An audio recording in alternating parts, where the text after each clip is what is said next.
Satellite coming down in 3, 2, 1. Go, go, go!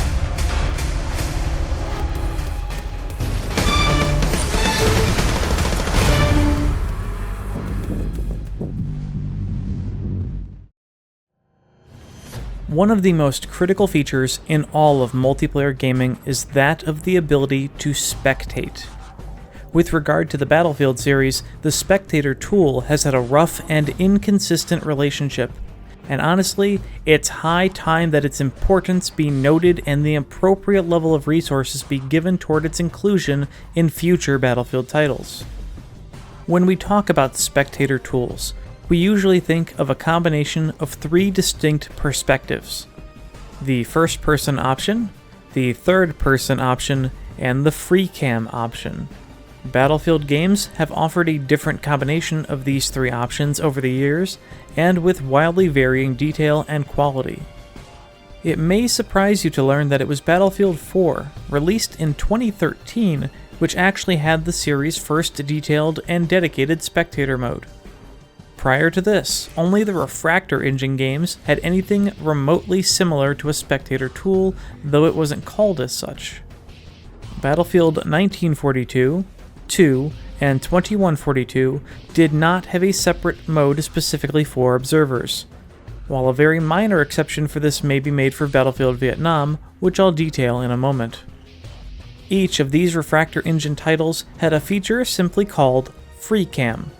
A server option could enable or disable this ability. Assuming it was enabled, players would need to join the server and take a slot on either team. While dead, they just needed to unselect a spawn location and close out the deployment menu.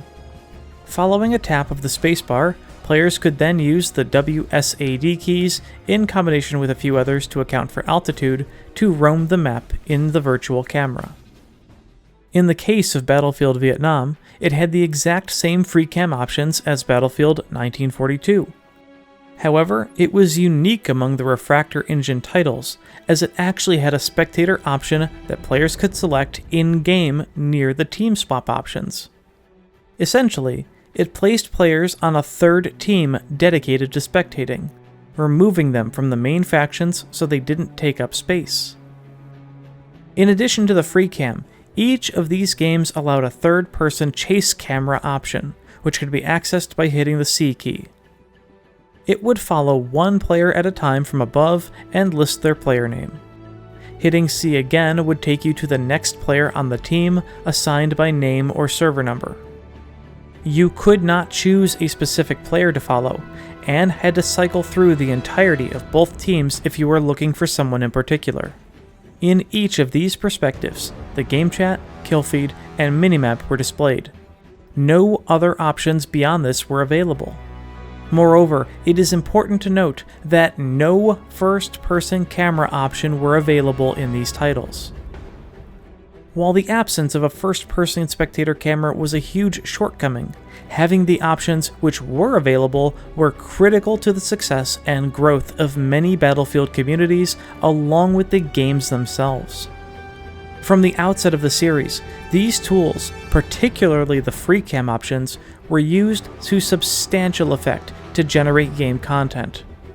This included, but was not limited to, screenshot captures, artwork, promotional videos, mod trailers, community advertisements, gameplay recording, meme generation, community-based theatrics or stunt videos, and even entire scripted content.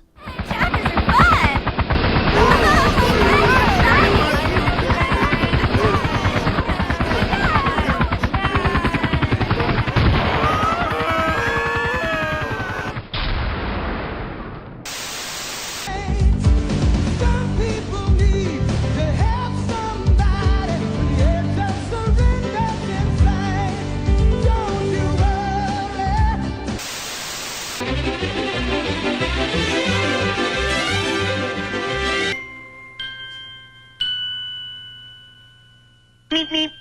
Meep, meep.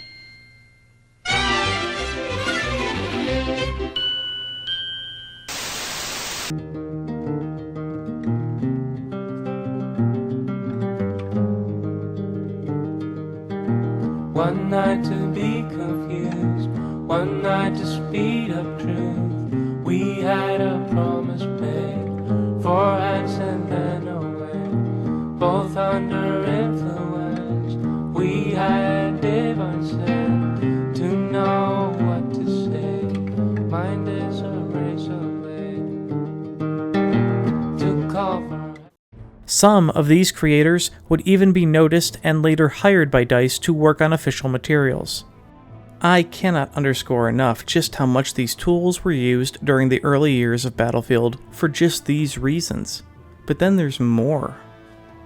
While there wasn't a first-person camera option nor a kill cam at the time, the freecam option allowed for the competitive communities of 1942 through 2142 to openly promote themselves to a wider audience, and through that publicity, grow and expand. Many Battlefield players today still don't think of the series as having any competitive element, but back then it was in its golden age, fueled by dozens of leagues and ladders around the world consisting of hundreds of teams, clans, and communities. Before the time of YouTube, Twitch, and even Justin TV, early community members were experimenting with streaming tools as far back as 2003 and 2004. And casting of live Battlefield competitive league matches got its start. A friendly reminder that the scene was so large back then that in 2006, DICE sponsored the Battlefield 2 World Tournament, a vast event with hundreds of teams from around the globe. Later that year, 4 of the top Battlefield 2 teams, including the World Tournament champions, would find themselves on a televised esports show called the Championship Gaming Invitational, competing for a $50,000 grand prize. Both of these tournaments, especially that of the Championship Gaming Series, would not be possible without spectator tools, especially the freecam. Following the retirement of the Refractor Engine and the advent of the Frostbite titles, any freecam or spectator options were no longer to be found. This included Battlefield games Bad Company 1, Heroes, 1943, Bad Company 2, and most surprisingly, Battlefield 3. This multi-year absence of spectator modes was keenly felt most in Battlefield 3, both for competitive and community machinima purposes. Battlefield 3 was a flagship title. It was the first giant leap forward since Battlefield 2142 5 years earlier. And while it included a kill cam, there were no spectator tools of any kind. While this significantly stagnated community-generated content in all the forms I listed earlier, it was a huge blow to the competitive community. The competitive scene going into Battlefield 3 was massive, fueled by years of Refractor Engine leagues and even some for Bad Company 2. Battlefield 3 saw a quick and sharp decline in this sector for a multitude of gameplay and design-driven reasons, and a lack of a spectator tool was among them. In response, the competitive community, EA and DICE friends, along with casters, repeatedly pressured DICE for these tools, and eventually took matters into their own hands. Battlefield 3 didn't have a freecam, but it did have a MAV. The community essentially modded the game files of the MAV to turn it into a giant invisible floating camera. These mods, of course, were illegal, and subsequently read by the game as a cheat, and any accounts trying to use it were banned. What resulted was a closer relationship with certain studio members directly, who worked to whitelist certain casters and league admins from these rules to allow these mods to occur. It was because of this chain of events and lack of spectator tools in Battlefield 3, which may have had a ripple effect on future titles. These relationships built between the competitive scene and DICE devs and their community managers during this period highlighted the importance of having observer tools, if only to relieve the headache going forward. Thus, with the release of Battlefield 4 2 years later in 2013, a robust and dedicated spectator function was present at launch. A limited number of players could join servers as a spectator to utilize a suite of information from squad data, player equipment, and a detailed UI. The third-person and freecam views returned, and, for the first time ever, a first-person camera was introduced. These perspectives, especially the first-person one, had been requested for years, and were now fully employed by the competitive community. It made matches and battles so much more engaging and entertaining, especially in Premier Leagues like ESL. But the system wasn't perfect.